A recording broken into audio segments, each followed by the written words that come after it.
اعوذ باللہ من الشیطان الرجیم بسم اللہ الرحمن الرحیم۔ ناظرین اکرام، روزہ رکھنے کے جسمانی اور روحانی فائدے۔ نمبر 1، روزہ انسان کو صبر اور شکر کرنے والا بناتا ہے۔ نمبر 2، روزہ رکھنے سے اللہ تعالیٰ کی رضا اور خوشنودی حاصل ہوتی ہے۔ نمبر 3، روزہ رکھنے سے اخلاق اور روحانیت کی قوتیں پیدا ہوتی ہیں۔ نمبر 4، روزہ انسان کے دل و دماغ کو روشن بناتا ہے۔ نمبر 5، روزہ میں بھوک پیاس کی تکلیف گناہوں کا کفارہ بن جاتی ہے۔ نمبر 6، روزہ رکھنے سے انسان میں انکساری اور عاجزی پیدا ہوتی ہے۔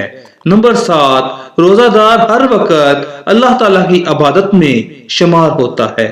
نمبر 8، روزہ ایک ایسی عبادت ہے جس کا اجر اللہ تعالیٰ خود دے گا۔ نمبر 9، روزہ انسان میں ایک دوسرے کے لیے ہمدردی پیدا کرنے کا بہترین ذریعہ ہے۔ نمبر 10، روزہ رکھنے سے انسان میں غریبوں کی ضرورتوں کا احساس پیدا ہوتا ہے۔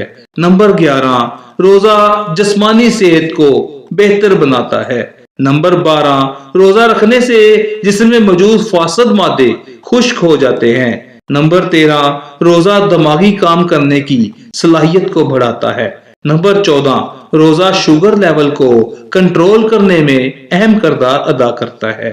نمبر 15، روزہ رکھنے سے عمر میں برکت ہوتی ہے۔ ناظرین کرام، اللہ تعالیٰ سے دعا ہے کہ اللہ تعالیٰ ہمیں تمام روزے رکھنے کی توفیق عطا فرمائے۔